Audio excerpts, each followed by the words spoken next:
The colors on your website could pose a legal problem. Today on Expert Connections, we break down guidelines you may not know about, plus how to create a strong, sustainable sales team, especially in this uncertain hiring market. And we'll talk to a Michigan woman on a mission, creating businesses with refugees. Expert Connections starts now.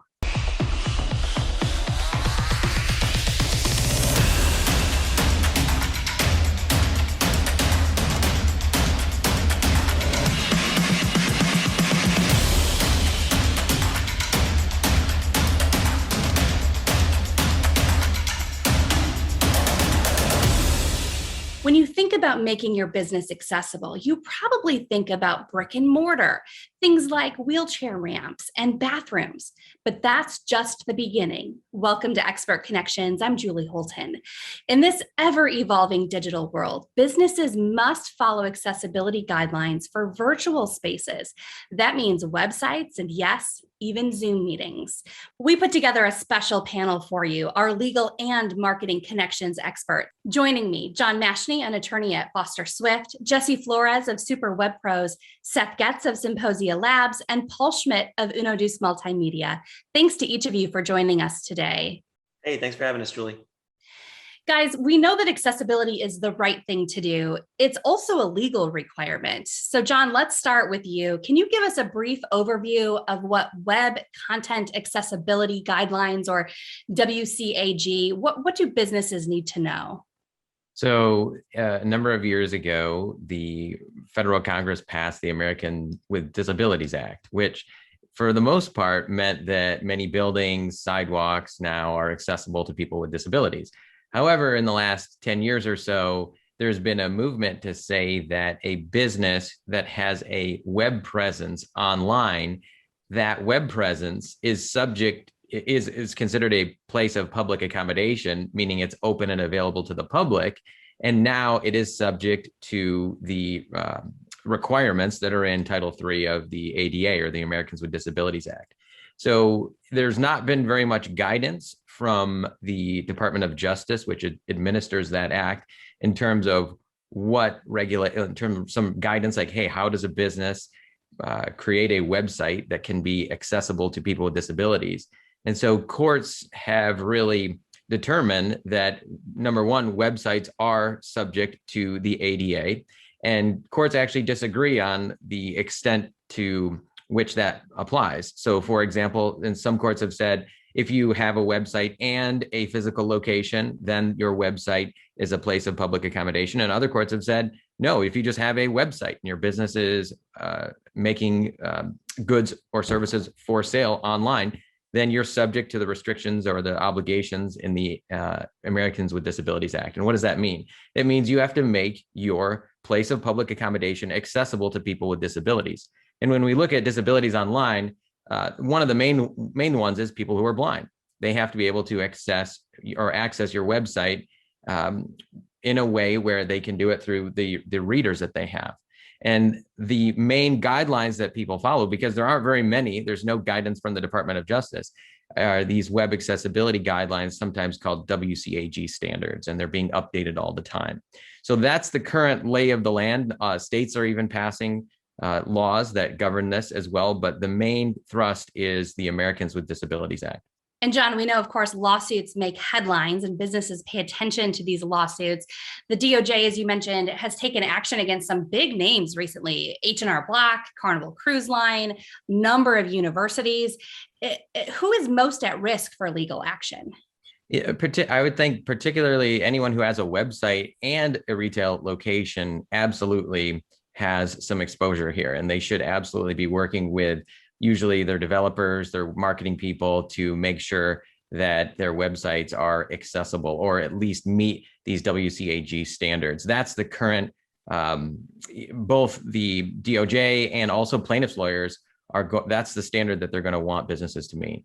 And of course, we saw a lot of businesses kind of rush this move to digital with the pandemic, trying to take their in-person services or products and offering them online.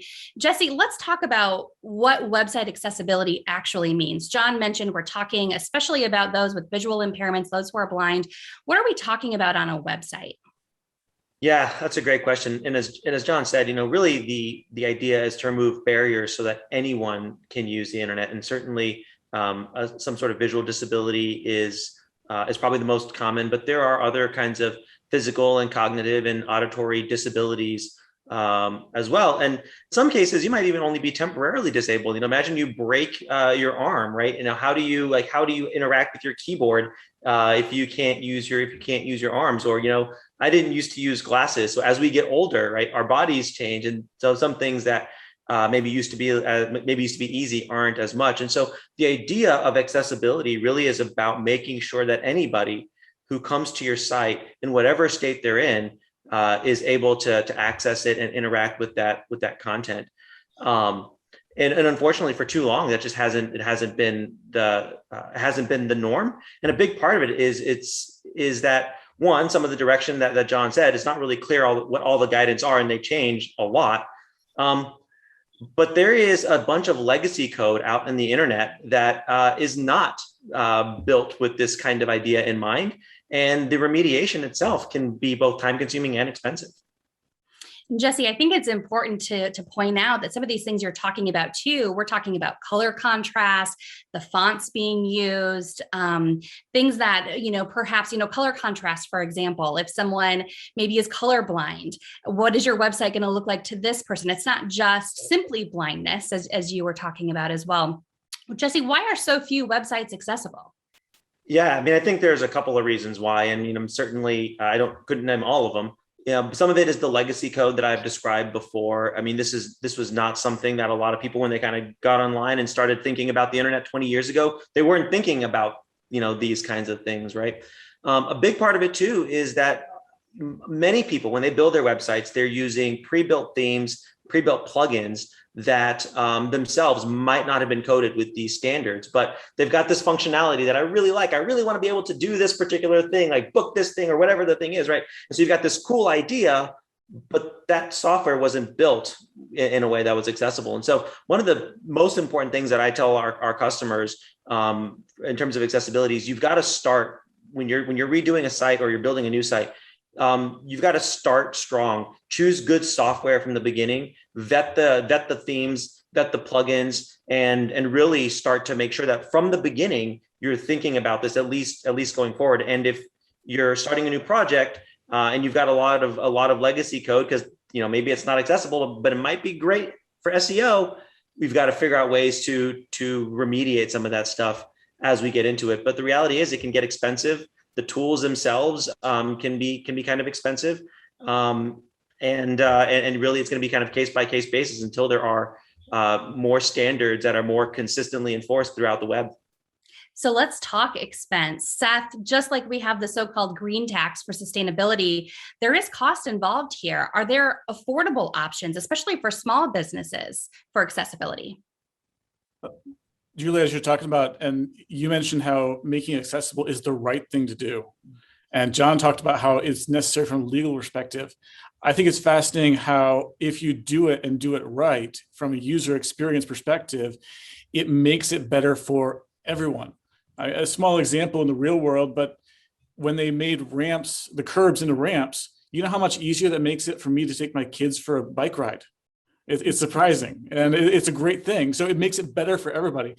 So you look at this and say, if you design it right from the beginning, as Jesse was talking about, and do this with the user experience in mind. There's a steel case company over in Grand Rapids.